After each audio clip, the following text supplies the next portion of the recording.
සාරිපුත්ත මහරහතන් වහන්සේ වදාලා යම් කිසි කෙනෙකුගේ කායික ක්‍රියා සවුත් වුණා. හැබැයි එයා කතා කරන වචන යහපත් නම් කායික ක්‍රියා සිහි නොකර කතා කරන යහපත් වචන ගැන හිතලා ඒ මිනිසයා සම්බන්ධයෙන් නොගැටී ඉන්න කිව්වා. යම් කිසි මිනිසෙකුගේ වචන සවුත්තු නම් හැබැයි කායික ක්‍රියා හොඳයි නම් සවුත්තු වචන ගැන හිතන්නේ නැතුව හොඳ කායික ක්‍රියා ගැන සිහි කරලා ඒ මිනිසයාට නොගැටී ඉන්න කිව්වා.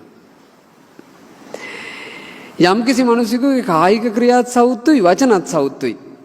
හැබැයි ඒ මිනිසයාගේ අදහස් ආකල්ප ඒව ලස්සනයි කියලා දැනෙනවනම් එයා සිල් සමාදන් වෙනවා. ඊළඟට එයා ওই දන්සලක් එහෙම දෙනකොට එයා ක්‍රියාකාරී කෙනෙක් විදිහට ඒ දන්සලේ වැඩ කරනවා. ඔය ශ්‍රම දාන පින්කමක් එහෙම තියෙද්දී එයා ඇවිල්ලා මේ පොයට සිල් ගන්න ආවේ නැතත් එයා ශ්‍රම දාන පින්කමේ එයා උනන්දුවෙන් ඒ කටයුත්තේ යෙදෙනවා. එහෙම මිනිස්සු එක එක ස්වභාවයෙන් යුක්තයිනේ නේ.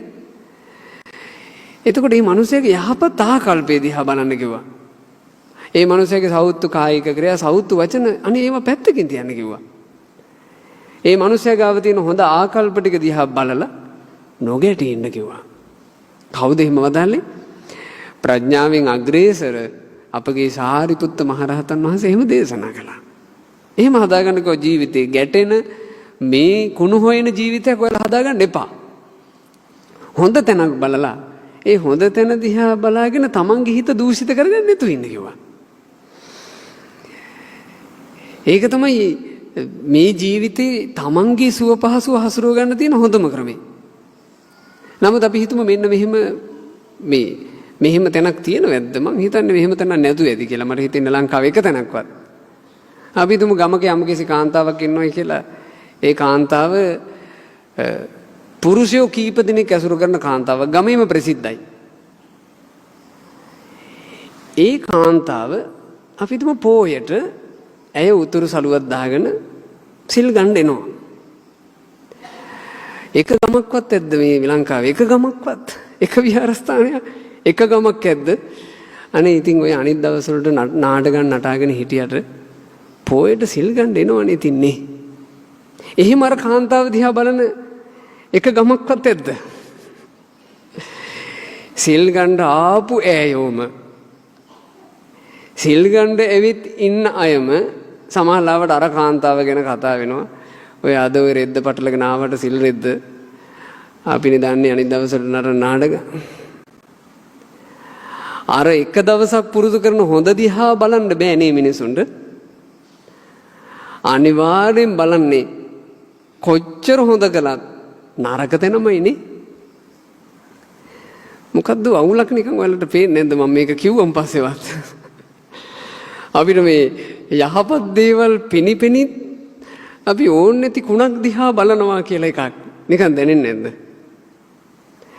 සරියුත් මොනිදු කියනවා මට පුදුම හිතුණා සාරිපුත්ත මහරහතන් වහන්සේගේ ඒ වචන ටිකට න සාරිපුත්ත මහරහතන් වහන්සේ වදාලා එවැද්දි ඉන්නවනම් මෙන්න මෙහෙම කායික ක්‍රියාත් ගන්න දෙයක් නැහැ. කතා කරන වචන ගන්න දෙයක්වත් නැහැ. අදහසක් ආකල්පයකුත් පහදින්න එකක් නැහැ. සිල් රැකිල්ලකුත් නැහැ, දන් දීමකුත් නැහැ, ගන්න දෙයක් නැති මිනිස්සෙක් ඉන්නවනම් එවැනි එයාට උපේක්ෂාව පතුරවන්න. හරියට මේ වගේ හිතන්න කිව්වා. කාන්තාර ගමනක තනියම යන්න ගිහපු මිනිස්සෙක් කාන්තාරේ මැද ඒ මිනිසයාට තිබිච්ච කෑම ඉවර වෙලා වතුරත් ඉවර වෙලා ඒ මිනිසයා ලෙඩ වෙලා උපස්ථාන කරන්න කෙනෙකුත් නැහැ. ලෙඩෙත් එන්න උත්සන්න වෙනවා. මේ මිනිසයාට කාන්තාරේ ඉස්සරහට ගියත් දුරයි ආපහු හැරලා ආවත් දුරයි. මේ මිනිසයා මේ කාන්තාරේ දැන් අසරණ වෙලා. එහෙම මිනිස්සෙක්ව දැක්කොත් එහෙම සාමාන්‍ය මිනිසෙකුට මොකක්ද හිතෙන්නේ යා ගැන?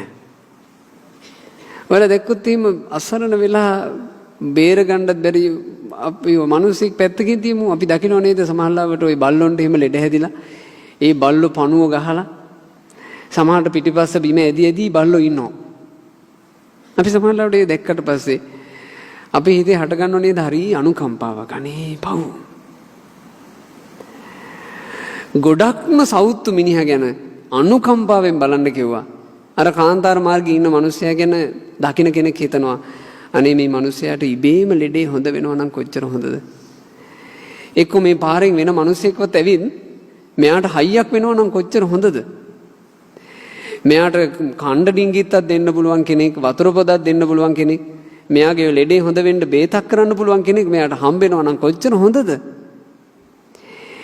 එයා සම්බන්ධයෙන් තමයි ලොකුම අනුකම්පාවකින් අපි බැලිය යුත්තේ.